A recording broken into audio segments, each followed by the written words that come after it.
Are you a professional pillow fighter? Or a 9-to-5 low-cost time travel agent? Or maybe real estate sales on Mars is your profession?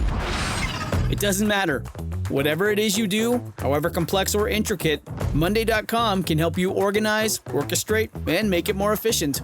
Monday.com is the one centralized platform for everything work-related. And with Monday.com, work is just easier. Monday.com, for whatever you run. Go to Monday.com to learn more.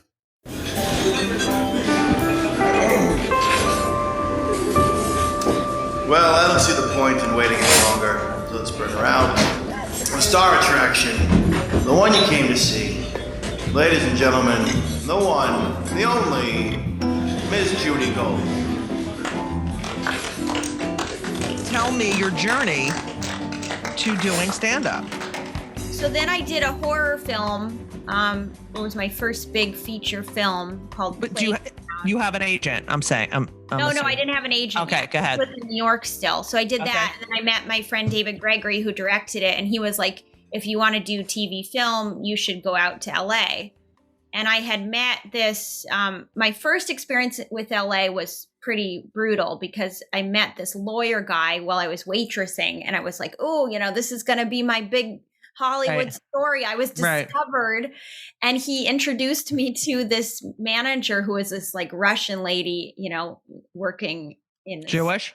Yeah, I think. Well, I don't know actually. Okay, well, we're gonna make her Jewish. Okay, because I wanted to ring the bell. She was Jewish. Yeah, she had a Theraball, like the one I'm seeing. Oh yeah, I have the Theraball right here. Yeah, she had that as her office chair. Well, I sit on that too, and I do like back exercises. Yeah. It's probably good for you. Did she have a holder for the Theraball? Probably. I don't have the holder. I just sit on the pool. All right, go ahead. So anyway, so she sent me on a ton of auditions and I bombed all of them. Oh, please. Yeah, no, it was like I didn't understand what pilot season was. I didn't understand the pressure and But isn't that good though? You'd think, but I think I just wasn't prepared. Right. Like, I don't think it was like a good not prepared. I think it was like So would she call you and be like, "Listen, Erica, I don't know what accent this is, but just go with it.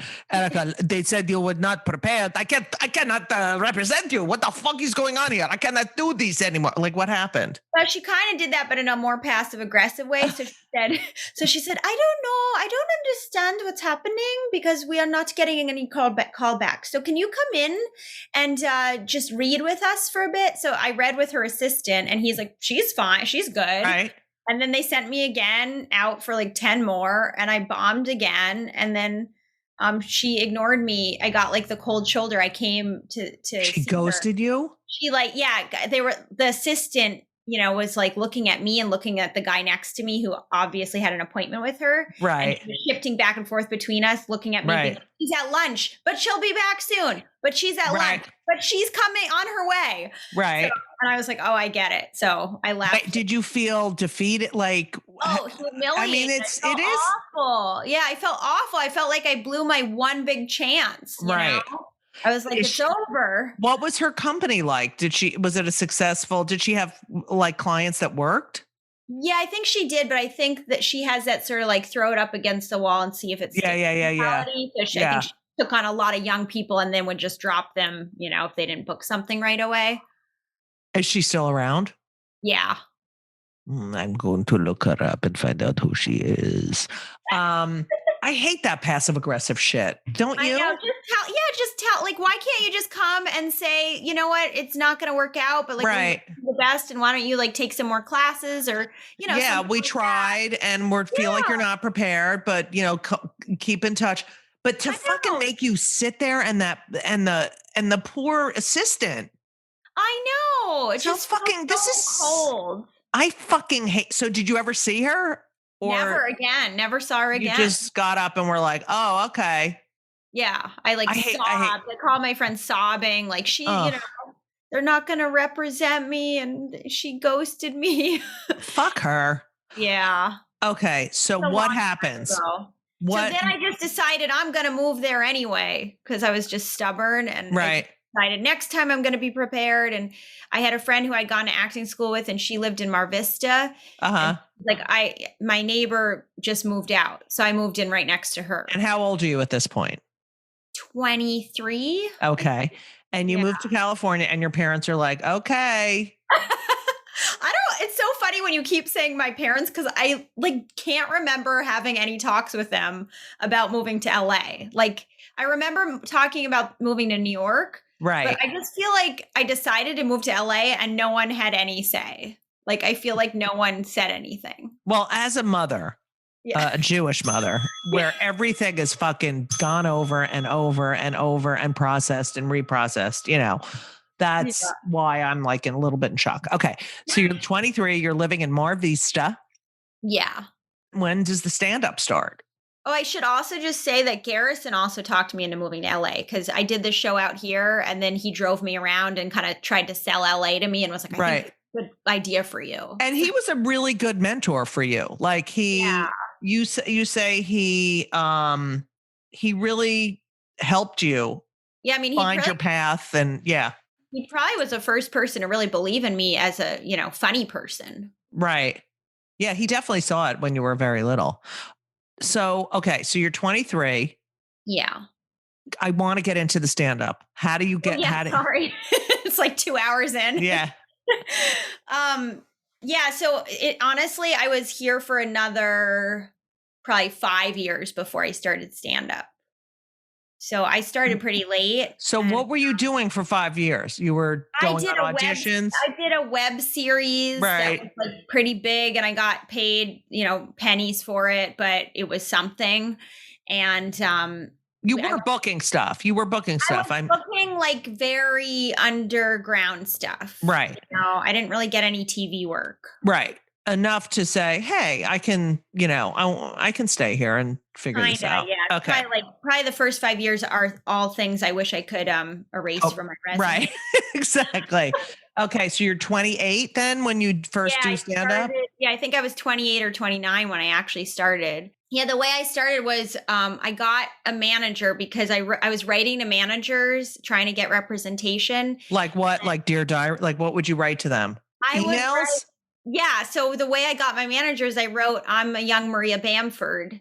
Right. Subject. And because I found someone sent me a clip of Maria Bamford doing her web series, like her first web series where she was doing like that depressed, the depressed, like people are scared of the dark, Right. And I just thought, who is this person? Yeah. Like, she is so fascinating. Like she's not my impression of a stand-up. Like I always thought like women who did stand-up were like these, like tough chicks, like real ballsy. Like Judy Gold. Thank you. Good night. Like Judy. I thought they were all like Judy Gold. Yeah.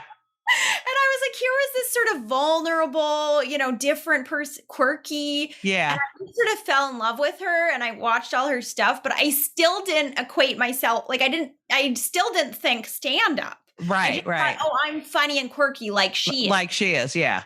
And I don't really fit in anywhere. Like I would audition for like pretty girl roles, and I just felt like I was always the girl where my hair wasn't right or something was off, and I always looked at all the other girls, and I was like, I'm not the pretty girl. Like I don't want to be the pretty girl. Like this isn't me, So I just kept kind of veering towards quirky people, and I found Maria, and Bruce, my manager now, wrote back and said, Bruce, what's his name? Bruce Smith. Yes, I love Bruce Smith. You know Bruce Smith? Oh my God, forever. I tried to fix him up with my sister like 35 years ago. I love him. Yes, I love Bruce Smith. Yes.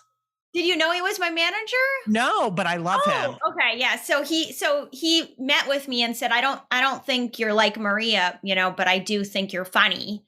And we had this long lunch or dinner, I forget what it was, where we were, but we had Thai food, and he was telling me like, you're funny, what's your goal? And he's like, and I was like, my goal is to be on SNL. And he's like, get a different goal. And I love you, Bruce. Thank you. He's like, don't be he's like, SNL's not the fit for you. You're not an impressionist. You're not a person. He's like, but I could see you doing stand-up. And it was another year. So he came to you at not as an, okay. That's great. And he was, impressed by Prairie Home and everything. Right. And so he did see me as a funny person, but he didn't see me as a like a sketch or right thing. So he's the one who told you to do stand up. Pretty much. Yeah. Like I had little clues from other people, but he's the one who just point blank said, I think you should do stand up. And so how do you go? What do you do? This is so fascinating to me that it's someone tells you to do it and then you're going to, I mean, yeah, go ahead. Well, I didn't listen for a while. I was auditioning and I would get close to getting signed and not get it. I got, it's like I got pinned for like that show Brockmire. I was pinned for like 6 months. Then I didn't get it. Like things like that just kept happening. Right. And so I was getting really frustrated. And then finally, when I had that Parks and Rec audition, I felt like that's it. That's my turning point. And I went and I did an open mic and I taped it. And I was like really proud that I did it because I was Where'd you do the open mic? It was called Talking Stick and it was in Venice. And it was like mostly like hipsters and homeless. Did you tell anyone? No. But then what was your material?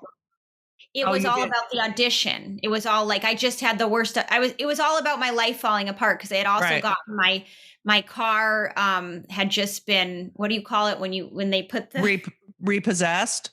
Almost. They put the thing on it. Yeah. Fire, because I hadn't been paying my parking tickets. So like that was a mess. And, I was living in the crappiest apartment. So I was talking about my life falling apart. And then I talked about how bad the audition was. Did you get laughs? I think I got laughs, but it wasn't really it wasn't stand up. It was more like performance art. Right. Okay. Yeah. And then I reenacted the audition. And I had like someone play the casting director. And I was like, I just need to do this for myself and redo the audition. That's so funny. I redid it and I had them play and so I did that whole thing. And then I was proud I did it and I posted it on Facebook. And then Bruce is immediately like, take that down. Like, why are you posting this? Right. And so then I took it down, but Bruce, then I felt humiliated because I was like, I did something wrong. God. I know. It's constant, right? Constantly like beating yourself up. So, right. So I probably, the ironic thing about it is that when I posted it, this girl I had met at an audition where we met because we had both applied for the part of medium girl. That was the whole description, medium. Like size. What does that mean? Medium. Just, that was it. It was like body type, medium. And she and I were the only two, we were the only women in LA who were medium?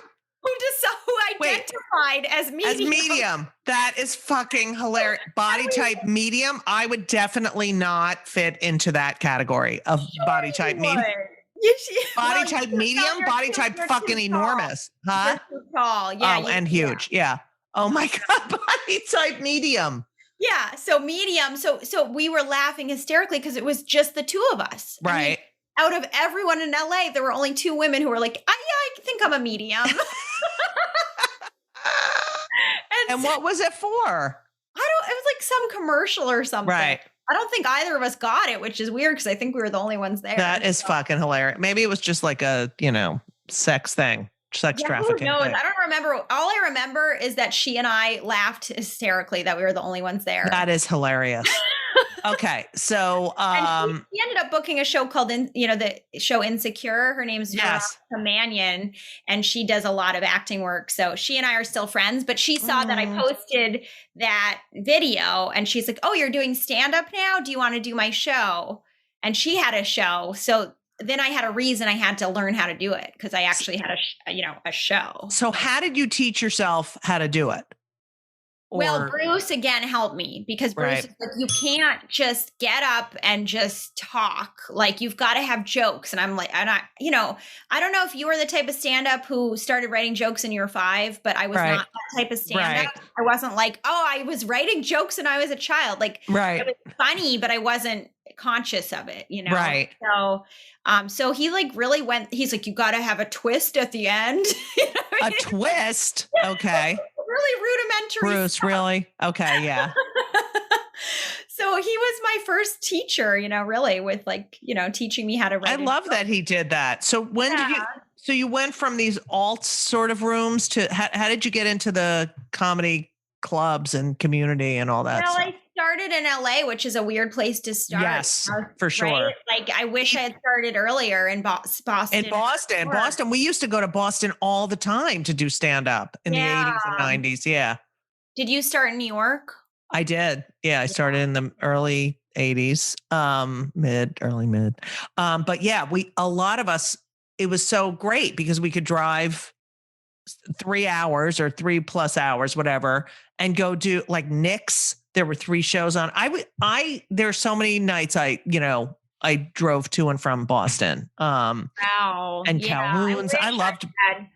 I met Steve Byrne, who said just pretend you started in Boston because you'll get more street cred. Yeah.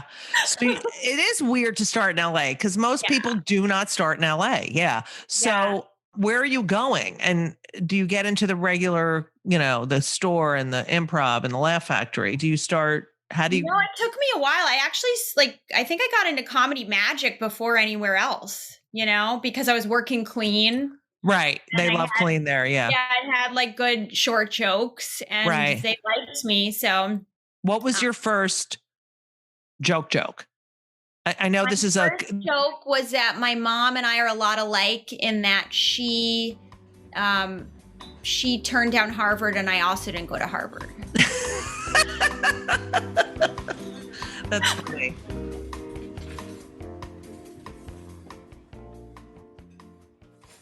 This episode is brought to you by Progressive Insurance. You chose to hit play on this podcast today. Smart choice. Make another smart choice with Auto Quote Explorer to compare rates from multiple car insurance companies all at once. Try it at progressive.com. Progressive Casualty Insurance Company and Affiliates. Not available in all states or situations. Prices vary based on how you buy. So how many years till you feel like, now I am very old fashioned and I feel like it takes at least 10 years to even know what the fuck you're doing up there. So how many years do you, now granted you've had stage time before this. So that's part of the whole process is feeling comfortable on stage.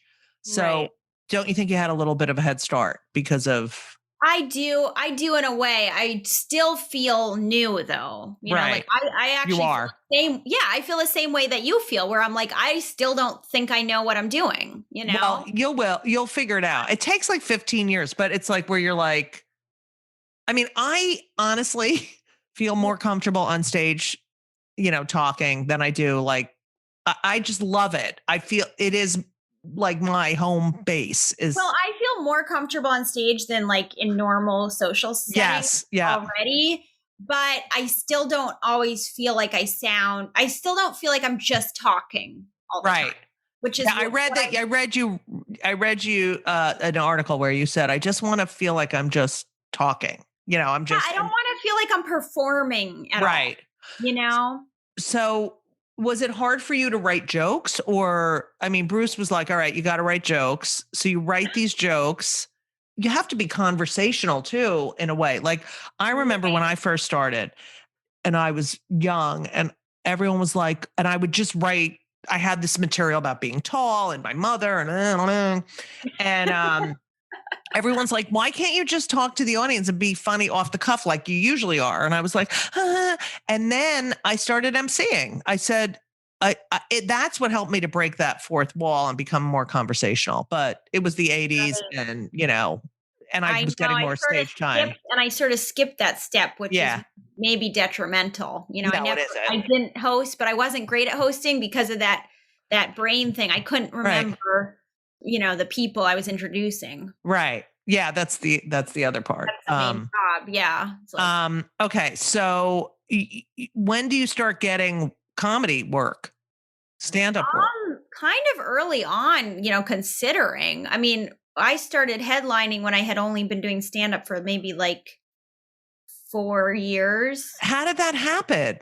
I don't know. Did you feel like, oh, fuck, were you insecure? Because I mean, I was terrified. Yeah. I had like all my jokes on little note cards and I was in my hotel, like studying them for 3 hours before the show. And now I just show up and I'm like, whatever. But I was like, I have to memorize these jokes and I have to do them in this order. And if I get it wrong, they'll know. And it was, So that's the process of like being able to just be free and organic on stage. So 4 years and you had to do 45 minutes? Yeah. How was that 45? Like, how was it? Did you feel? I don't think it was good. No, Right. I don't think it. I don't think it was good at all. And who was like opening for you? I don't remember. I think it was at Punchline in San Francisco. Oh my God. Were you getting or money? Were you getting good money? no. It was okay. Just, But it's so hard because being a headliner, it's a big responsibility. It is. I mean, I still feel that. I still feel like you have to deliver, you don't want, like, they paid to be there. It's their night out, and you're going to disappoint them if you're not good. And like the easiest spot, of course, is the feature act. It's like you go up 25 minutes, 30 minutes, done, over, they're already warmed up. I did do that for quite a long time. I did feature for a couple of years. It's the best. I was still featuring 4 years in, but I just had like a couple headline gigs. Right. A little early, and I think it was probably a little too early. So how do you get your first special? I mean, you're relative. I mean, you're very lucky. Do you realize that? Even though the fucking, I don't know what that fucking noise is, but I guess that's my Jewish bell. Yeah. It's fine. Sorry, I don't know how. It's so weird because I put my phone. Okay, we'll have to delete. Don't worry about it. I don't care. I mean, come on. Mode. My phone's on silent, but then it went to my computer. Right. Why is it going to my computer is the question. Because everything is shitty with the electronics. It used to be that you would have a conversation and you'd look at each other and then you'd end the conversation. Okay. I miss those days. Yeah. Where you didn't have a fucking phone. I hate the fucking phone. I hate it. The phone too. I hate it. It's like, and I realize I'm in Provincetown right now. I have a house in Provincetown. Oh, nice. Yes. And so I sleep with the phone. I usually don't sleep with the phone in the room in New York, but I do in Provincetown because I set the alarm on the phone. But I hate it. I hate that that's the first thing I look at in the morning. It's like, fucking get away from me, you fucking asshole. Oh my God. I feel the same way. And I hate social media. I need to like get off of it all. I hate it too. And you go on and then this is what I've been doing. I'm like, okay, I'm going to go on. Right. And then I look at the clock and I'm like, I just fucking did 20 minutes and I'm old. What the fuck? I don't have 20 minutes. Okay. Yeah. It's a waste of our lives. So your stand-up, you get, what was your first special? Because you've done. I did an album first. An album. Right. Yeah. And I should say that some of the jokes are similar. Like it's not like when I did my special, it wasn't like a whole new special. Right. Some of the same jokes because Bruce is like, yeah, a lot of people will not have heard your album. So, it's fine. Bruce is good. I like Bruce. He's very great. So I did my first album at Portland Helium. And yeah. Oh, nice. Okay. And then you... Sad Lemon. Sad Lemon. I have that right here. It's called Sad Lemon because of a drunk woman who spilled a drink on stage. Is that correct? Yeah. Well, so one of the shows, I just knew it wasn't going to be the show. It was just a disaster the whole way through. And then there was this woman and she kept shouting stuff and she was drunk and then she spilled her drink and then the lemon was on the stage. And I was like, now there's just a sad lemon on the stage. And I just said that. But then later on, towards the end of the show, I said, well, this isn't going to be the show, but if you guys want to shout out title ideas, just go for it. And somebody said Sad Lemon. And I was like, I actually really like that. I love that. Thank you, Sad Lemon person. Yeah, I still don't know who it was, but okay. Gave me that. So one of your bits, which I wanted to talk about is, you talk about what it's like to be in your 20s and your 30s. And I did a bit talking about being in my 40s and 50s, but saying in your 20s, it's when you're trying to figure yourself out, what the fuck's going on. 30s, you get married and have kids. 40s, you get, divorced and start having medical problems.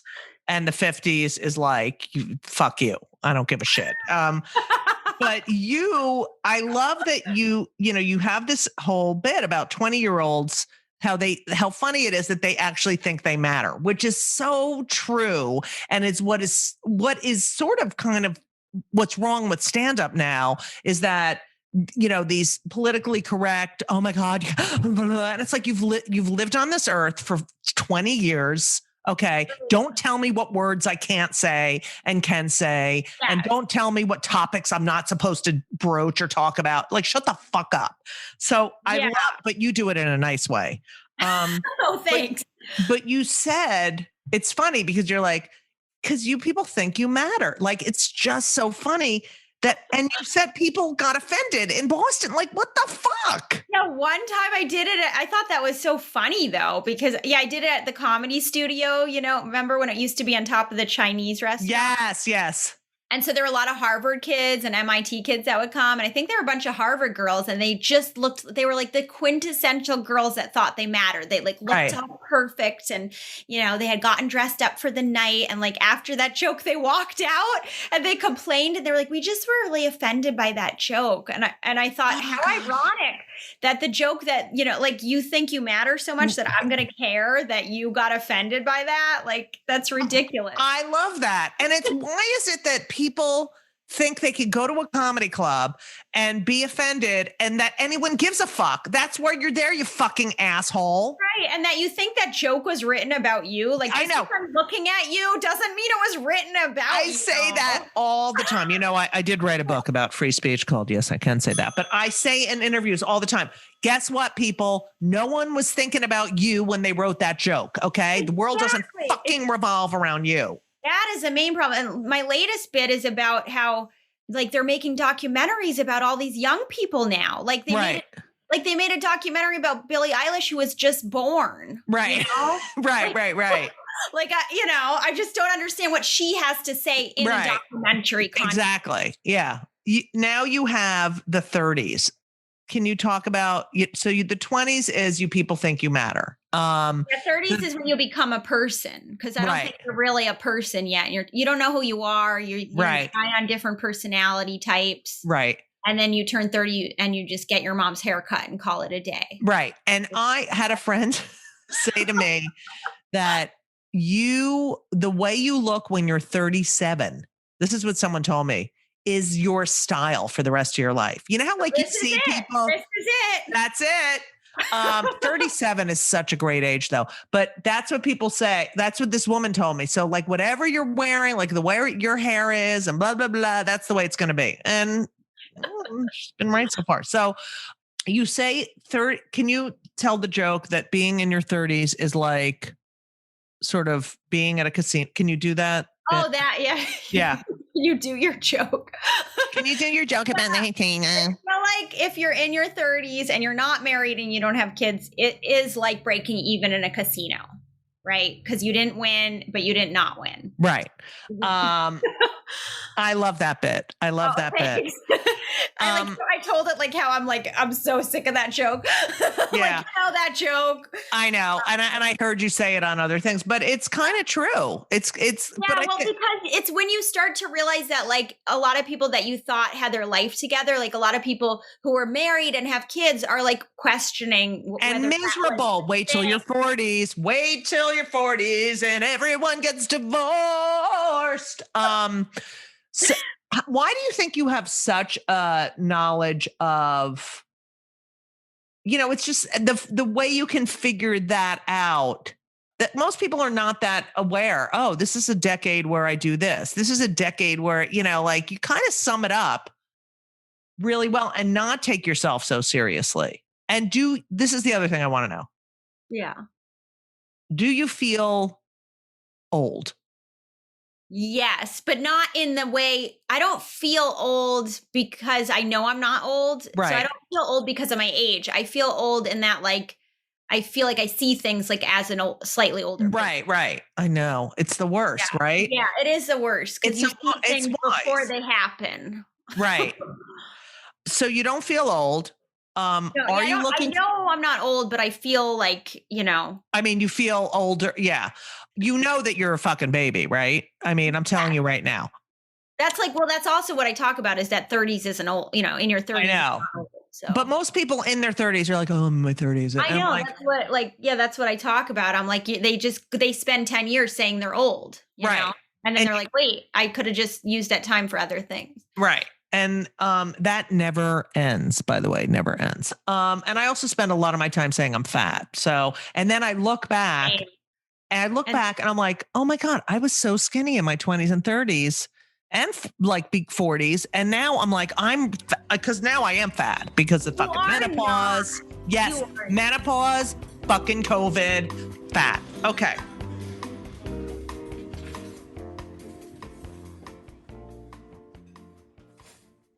This week's episode of It's Judy Show with Judy Gold is sponsored by BetterHelp.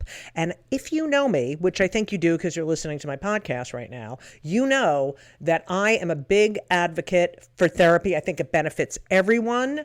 I think there's so many people who need it, who don't partake. It is so important for your emotional health and well-being. Therapy is fantastic. It is in every stretch of the imagination. And if you're thinking of starting therapy, please do it. But please give BetterHelp a try. It is entirely online. It's designed to be convenient. It's flexible. It suits your schedule. You fill out a brief questionnaire to get matched with a licensed therapist, and you can switch therapists anytime for no additional charge. I have switched therapists in my life. I've had many, many therapists, and you know, sometimes it's not a great fit for you, but don't give up.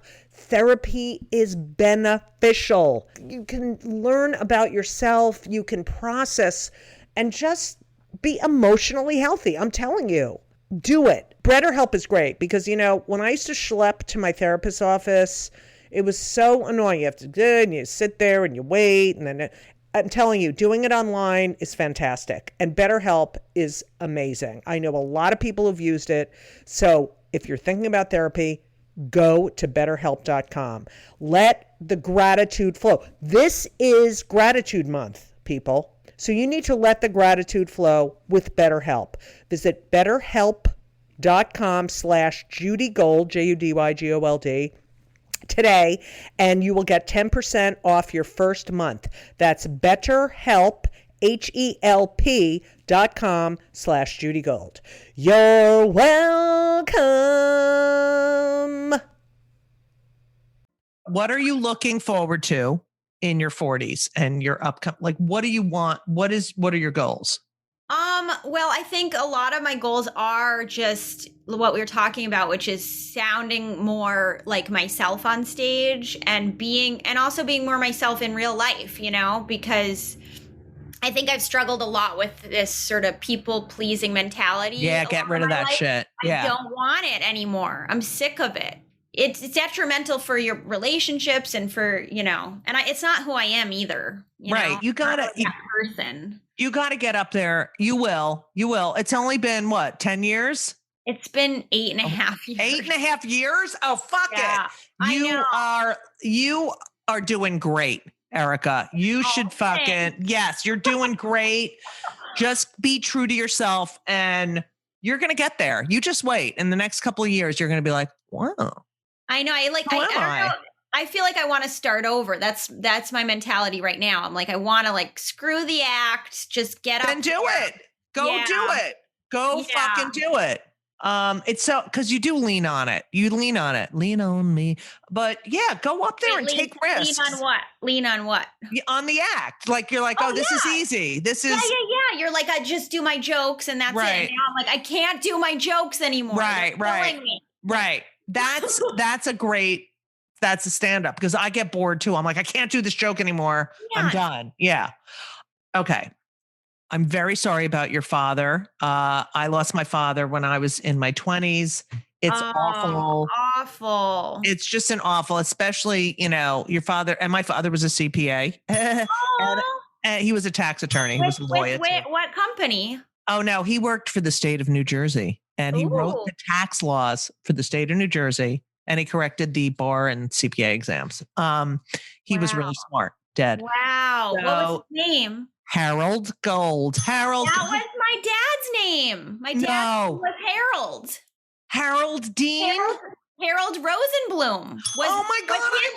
My grandfather. Oh, yeah. Harold Rosenblum. Oh my God. Yeah, Harold Gold and Harold Your Rosenblum. dad was my grandfather. Yes. Now, what year did was your grandfather born? Oh man, I don't know. Okay, great. Yeah. So, Sorry. yeah. Because my father would be 105. Wow. He was older when he had me. Close to Harold's age, I think. Yes, Harold. It was a very popular name then. Do you think anyone's ever going to name their kid Harold again? It's not. Yeah. Well, maybe Harry. Maybe Harry. Yeah, there's a lot of Harry and Harrison, and and my son Henry. Henry is named after. Yeah, he's named after Harold. Okay, so do you want to have a family? Is that ever entered like? I thought I did. I'm having so much trouble thinking that's something I need to force in my life. Yeah, don't. Yeah. It'll happen. If it happens, it happens. Blah, blah, blah. I'd like to find love, but it feels like I don't like the dating apps, and I don't like that way of finding somebody. Right. And then what is your ultimate besides becoming a great stand-up, do you want to do more TV? What do you want to do? Well, I'd like to create my own stuff, I think, you know, like I don't really like just trying to put myself in someone else's thing. It's very hard, especially when you're an individual, when you're a different, when you're trying to be your own person. And I love making my own stuff. I'd like to get more into writing too. Like, I'd like to write a book. I'd like to write, You're going to do it all. You're going to do it all. Right. And here's something you'll be hearing for your entire career, like I am. You're a very specific type. Okay, that's something you'll be hearing for the rest of your fucking life. I think it's a compliment, Yeah, it's basically saying no one else is like you, and we don't know where to put you. We don't know where. All right. So, I always ask. I have a question though. Do you feel like as you've gotten older, you embrace that more? Like, do you feel like absolutely? At some point you get to the stage where you're like, okay, nothing you say is, I've heard it all. You can't knock me down. I've been humiliated. Yes. Fuck it. But it does take a lot of, it's hard. There's so many ups and downs, and, and again, social media is really, talk to the people who were doing stand up before social media, and now it's like, oh wait, we did all the right things and now the rules change, but it happens all the time. The rules change, and I guess you have to embrace it, but whatever. Okay. So here's my 2 questions I ask all my guests. Number 1, we are very pro mental health. Now, we did talk about ADD, ADHD. What do you do for your mental health? Do you take meds? What are your mental health? I found the best life coach I've ever had, because I've gone through therapists and they never worked for me. They've fired me. I don't know. We broke up, and, I've had diagnoses all across the board, depression, blah, blah, blah. The only person who's ever gotten through to me has been my coach that I'm working with now. We talk every day. No way. Yeah, every day we talk, and he is very into action-based stuff. But okay. He helped me through my dad's death. He told me what to do. He talked to me through the whole thing. He was amazing. Okay, the thing that I'm fearing right now is that he's a cult of personality. And you're too attached to him. Probably true. Yeah. So you talk every day for how long? Well, sometimes it's longer, sometimes it's an hour, and sometimes it's just like a check-in, like 10 minutes. And you have to pay for this? I do pay a weekly thing, but it's not too bad. And does he do this with other people? He's coaching a lot of people. Yeah. Wow. Does he have like a doctorate? Not really. He's his own, talk about his own thing. He does it his own weird way. All right. Can I just find out how old he is? He's got to be almost 60 or something. Okay. All right. As long as he has life experience. But I've never met him. We do it on the phone. Wow. You've never seen him? I know what he looks like. Right. But you didn't do Zoom. Fitness. He's very into fitness, All right. I don't know if and he's LA? No, he doesn't live in LA. Where? He lives Oh, in okay. like Ohio or something. Okay. Where the fuck did you find this I know guy? it sounds really weird. Have you spoken to your mother about this guy? Yeah, she knows about him. All right. How did you find him? Through a mutual friend. Okay. I'm very concerned about this attachment you have every fucking day. Do you talk to him more than you talk to your mother? Yeah. Oh my God. This is mental. How long have you been life coaching with him? For over a year. Okay. We need to check back in a few months because I need to know what the fuck is going on with this guy who's taken over your life. Is he Jewish? No, he's helped me take control of my life. All right, good. Fuck him. Yeah. Is he Jewish? No, he's Greek. Oh, okay. So he has hairy balls. All right. Now, I can't believe I just said that. We always say hairy balls in our house. It's funny because his name is Harry. It is? Yeah. That's hilarious. Okay. Does Bruce know about hairy balls? He does. Bruce knows about everybody. Actually, everyone in my life knows about him, and everyone's like, "Thank God for Harry." Really? Yeah. Everyone's like, "Thank God you met Harry." Wow. Yeah, because is Harry married?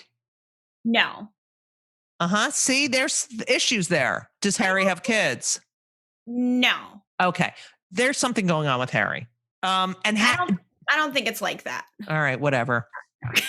Maybe he could be gay, and he says things like you're like a daughter to me and stuff like that. Okay, this is getting weird. Well, at least you have it. And you won't Zoom, you go on the telephone. Just the phone. Yeah, no Zooming.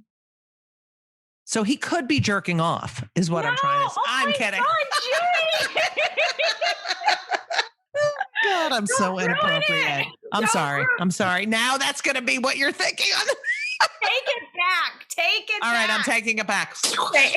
All right, sorry. That's so funny.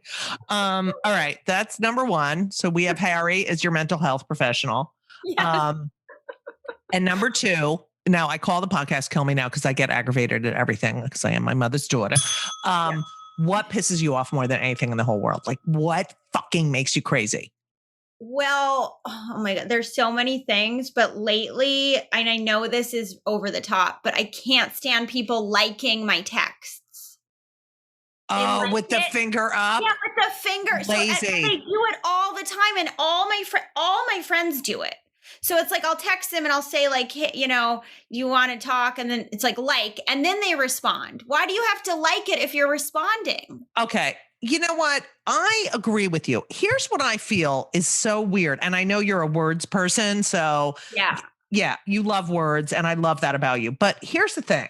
We have gone from, literally calling on a telephone and having a conversation, making plans, and then just trusting the person's going to meet, like that's how it was. Okay. We've gone from talking to then and writing letters, now to then it went to email. You could send people emails. Now it's texts and with shortened words. Like they don't even have fucking time to write out the fucking word. Yeah. And then and now it's like not even react, like you pick a fucking thing. Like I can't take it anymore.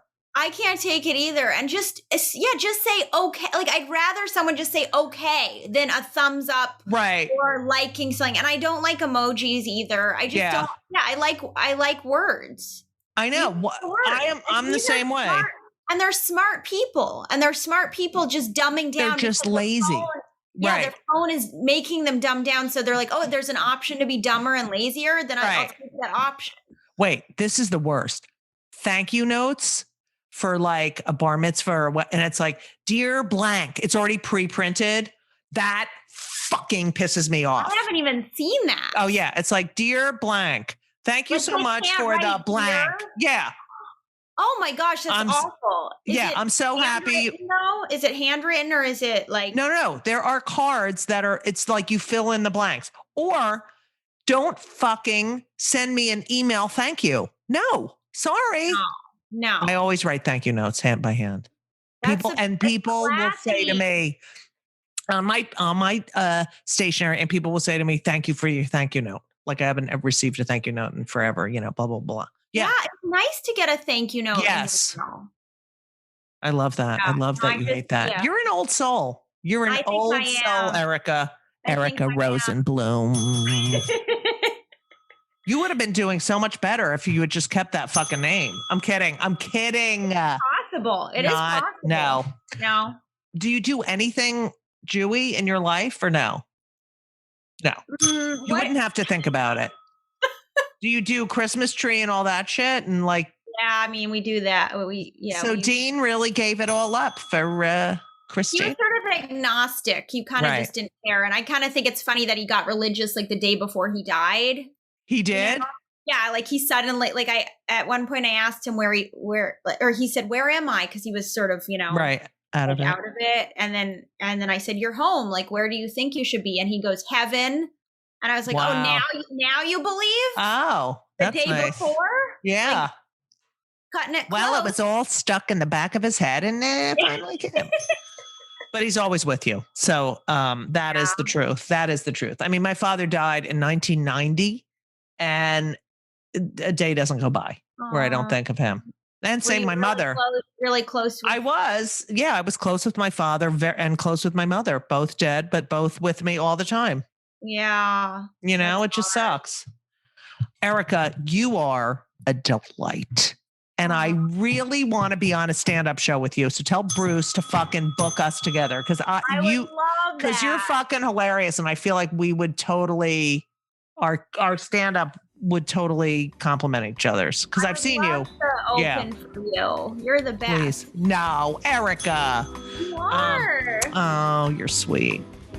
Thank you so much for listening to part 2 of Kill Me Now with the adorable, wonderful Erica Rhodes. She is so adorable that she hand wrote me a thank you note. Okay, that's class, people. I love this woman. I love her. Kill Me Now is produced by Laura Vogel, edited by Colin Schmaling. This podcast would not be possible without the help of Brittany Jo Sowards. If you like the show, what are you going to do? You're going to subscribe. You're going to leave a review. It's going to be 5 stars. You're welcome. Thank you. Whatever. Okay, please. Also, you're going to go to my website, judygold.com, and you're going to purchase my book. Yes, I can say that when they come for the comedians. We're all in trouble because it's really good. And if you haven't purchased it yet, there's something wrong with you because you listened to my podcast and you didn't read my book. Okay? The audiobook is really good. And now that it's summer and we're all going to be traveling and driving, even though there's a gas shortage, it's fun to listen to in the car. Maybe not for the kids, because I use some words. Also, check out Hysterical on Hulu. It's a fucking great film about what it's like to be a female, because I'm a female comedian. It's really, really great. Check it out. Also, I can't thank you enough for supporting me and for listening, because I can't believe we did 300 episodes last week. That's amazing. So thank you. Everything, it would all mean so much to me if you would, check it out. And all, on my judygold.com. And follow me on Twitter and Instagram at Judy Gold, JEWDYGOLD, because, I'm Jewish. And thank you. Please get vaccinated. Please fucking get the vaccine, okay? It's so important. We got to eradicate this. I said eradicate. That's right. So thank you all so much. Have a great, great week. Get your fucking shots. And as we always say, so long. And everything was wonderful. I'll see you soon. Thank you for the visit. So long.